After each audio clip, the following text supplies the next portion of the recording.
जैसा कि last episode में हमने देखा कि यू हाउ की टीम दाई हुआबिन से लड़ रही थी और ज़ुलू यू हाउ पर हमला कर देती है, लेकिन तभी यू हाउ अपनी स्पिरिचुअल डिस्कवरी टेक्निक का यूज करके उसकी पोजीशन को लोकेट करके बच जाता है। वो अभी घोस्टली ट्रेस का यूज करके पीछे हटा है और ये देखकर सब शॉक हो जाते हैं। ज़ुलू उस पर कंटिन्यूअस अटैक करती है और बार बार यू हाउ उससे बचता जाता है और वो ऐसा घोस्टली ट्री से ही कर रहा है। ज़ुलू उसे टच तक नहीं कर पाती और फिर ज़ियाओ बीच में आकर उससे लड़ने लगती है और फिर तुरंत यू हाउ काई यूजी पर अपनी मेंटल शॉक से हमला कर देता है। अब यू हाउ को किसी को मेंटल शॉक देने के लिए उसकी तरफ देखने की भी जरूरत नहीं है। वहीं दूसरी तरफ वांग डोंग और हुआबिन आपस में लड़ रहे हैं और इनके बीच का जो पावर गैप है, हुआबिन उसका बहुत अच्छे से फायदा उठा रहा है। हुआबिन उसको मुक्का मारकर पीछे भी हटा देता है। हुआबिन अपनी टीम को सीरियस होने को कहता है कि ये फाइनल्स तक पहुँचे हैं, इन्हें आसानी से नहीं हराया जा सकता है, इसलिए इनको अंडर एस्टिमेट मत करो। अब ये सभी एक दूसरे पर हमला कर देते हैं, जिसमें ज़ियाओ अपनी फर्स्ट सोल टेक्निक, जिसका नाम 3 लाइफ सोल सीलिंग कॉल्ड्रॉन है, उसका यूज करके वो 3 पॉट तैयार कर लेती है और ज़ुलू के ऊपर छोड़ देती है। ज़ियाओ उनसे भूल भुलैया बनाकर ज़ुलू को फंसाने लगती है।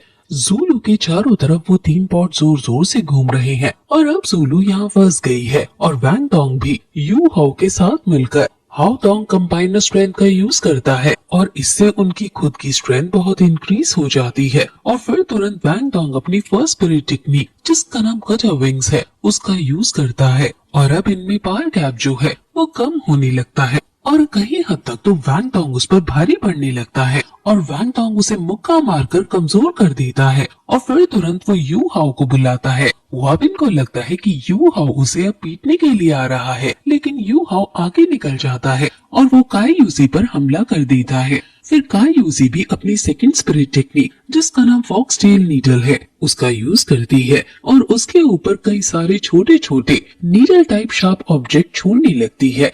यू हाउ घोस्टली ट्रेस का यूज करके उनसे बचता है और फिर वांग डोंग भी अपनी सेकंड स्पिरिट टेक्निक, जिसका नाम गॉड ऑफ बटरफ्लाई लाइट है, उसका यूज करता है और आसमान से कई सारे अटैक उन पर करने लगता है।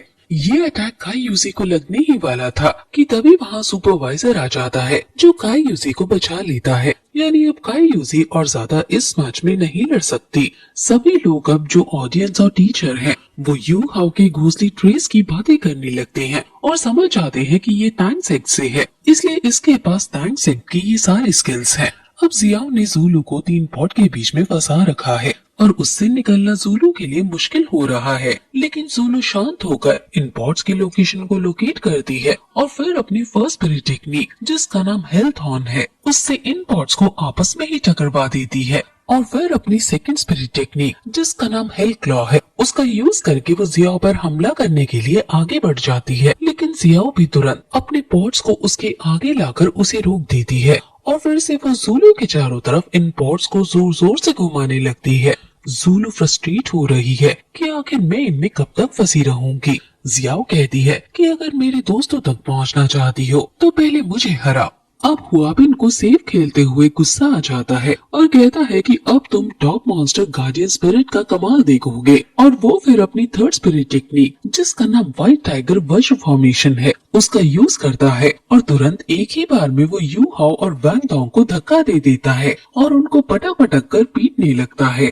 यू हाउ फिर तुरंत मेंटल डिसऑर्डर टेक्निक का यूज करता है, लेकिन उस पर इसका कोई असर नहीं होता। यू हाउ फिर तुरंत एक तरीका सोचता है और वांग डोंग को अपने पीछे आने को कहता है। वज्र फॉर्मेशन की पावर बहुत ज्यादा स्ट्रॉन्ग है, लेकिन इससे उसकी स्पिरिट पावर बहुत जल्दी से एग्जॉस्ट हो रही है और हुआबिन की कल्टीवेशन के अकॉर्डिंग वो ज्यादा लंबे समय तक नहीं टिक पाएगा, इसलिए यू हाउ वांग डोंग को लेकर बस उससे दूर भागने की कोशिश कर रहा है। और फिर तभी जब उन्हें लगता है कि उसकी पावर क्रिटिकल पॉइंट पर आ गई है, तो तुरंत यू हाउ वांग डोंग को इशारा कर देता है और दोनों एक साथ उस पर हमला कर देते हैं, जिससे उसकी वज्र फॉर्मेशन टूट जाती है और फिर यू हाउ क्रेनिंग कंट्रोल टेक्निक से बहुत जोर से उस पर हमला करता है, जिससे उसके मुंह से खून आ जाता है। डीन और वाइंस्टीन में शर्त लग जाती है कि कौन जीतेगा और वो अपनी अपनी टीम के फायदे और नुकसान बताने लगती हैं।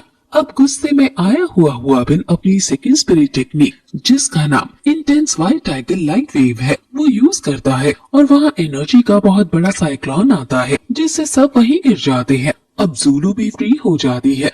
अब दीन कहता है कि दाइमो भाई की फैमिली में जो स्किल जनरेशन से पास होती आ रही है, क्या तुम्हें उसके बारे में पता है? वाइसदीन हैरान हो जाता है और अब हुआबिन और जूलू हेल व्हाइट टाइगर, जो कि उनकी कंबाइंड स्पिरिट टेक्निक है, उसका यूज करते हैं और वो दोनों कंबाइन होकर बहुत बड़े उड़ने वाले टाइगर कैट में कन्वर्ट हो जाते हैं और वो अब उन पर हमला कर देते हैं, जिससे यू हाओ की टीम को बहुत हानि होने लगती है। यू हाओ तुरंत जियाओ से कहता है कि तुम हमें थोड़ा समय दो और फिर जियाओ उसको रोकने के लिए वहाँ आगे बहुत बड़ा पॉट खड़ा कर देती है और यू हाओ और वैंग डोंग साथ में स्पिरिट यूनिफिकेशन टेक्निक का यूज करने लगते हैं। हुआबिन पूरी शक्ति से उस पॉट को गिरा रहा है और जियाओ भी इसे ज्यादा लंबे समय नहीं झेल पा रही है और फिर वो कुछ ही देर में नीचे गिर जाती है। लेकिन इतनी देर में यू हाओ और वैंग डोंग की गार्डियन स्पिरिट यूनिफिकेशन टेक्निक पूरी हो जाती है और वो तुरंत गोल्डन रोल अटैक उस पर छोड़ देते हैं और उन दोनों के अटैक अब आपस में टकराने ही वाले होते हैं कि तभी वहाँ दीन उनके अटैक के बीच में आ जाते हैं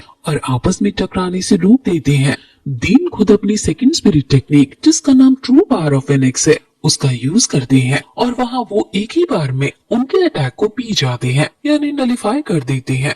उनकी इतनी ज्यादा पावर को देखकर सब हैरान है और वो समझ जाते हैं कि आखिर तो ये है एक मॉन्स्टर दोलो की पावर। दीन के ऊपर हुआबिन का खरोच आ गया था, लेकिन यू हाओ का एक भी खरोच नहीं, जिससे सभी को ये लगने लगता है कि हुआबिन का अटैक ज्यादा सुपीरियर था। इसलिए अब इस मैच में हुआबिन की जीत हुई है और अब फिर दीन रिजल्ट अनाउंस करते हैं और फिर कहते हैं कि इस चैंपियनशिप का चैंपियन है यू हाओ। और ये सुनकर सब हैरान हो जाते हैं। हुआबिन गुस्से में उनसे पूछता है कि मेरा अटैक ज्यादा पावरफुल था, देखो आप पर भी इसका असर है, तो जीतना तो मुझे चाहिए ना। जिस पर दीन कहते हैं कि इनके गोल्डन रोड का अटैक ज्यादा ताकतवर था, इसलिए मुझे अपने आगे एक प्रोटेक्टिव शील्ड यूज करनी पड़ी, लेकिन तुम्हारे अटैक को मैंने ऐसे ही सह लिया, इसलिए तुम्हारे अटैक का तो निशान है मेरे कपड़ों पर, लेकिन इनका नहीं। ये सुनकर वो बहुत निराश हो जाता है और सभी यू हाओ की टीम के नारे लगाने लगते हैं।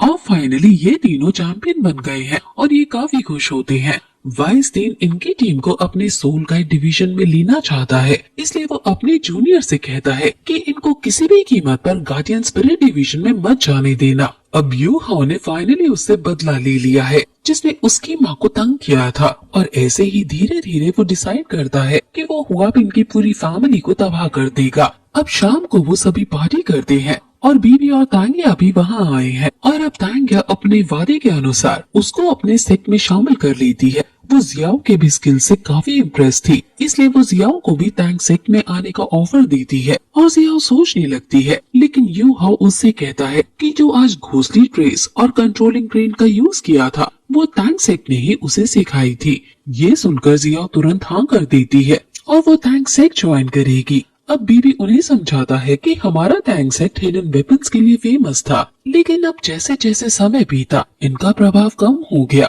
लेकिन हिडन वेपन्स को सोल गाइड टूल्स के साथ मर्ज करने से इनकी पावर और बढ़ जाती है। इसलिए टैंक सेट की पावर को बढ़ाने के लिए सोल गाइड टूल्स का आना बहुत जरूरी है, इसलिए तुम्हें सोल गाइड टूल्स के बारे में जानना भी जरूरी है। ये सुनकर वैंग डोंग और जियाओ का चेहरा उतर जाता है, क्योंकि उन्हें इसमें कोई इंटरेस्ट नहीं है। लेकिन बीबी कहता है कि हम तुम पर कोई प्रेशर नहीं डालेंगे, तुम्हारा जिसमें जाने का मन हो तुम उसमें जाना, जिस पर वो दोनों रिलीफ हो जाते हैं। लेकिन तभी यू हाओ कहता है कि वो सोल गाइड डिवीजन में जाएगा और ये सुनकर वो दोनों शॉक हो जाते हैं और फिर यही एपिसोड खत्म हो जाता है।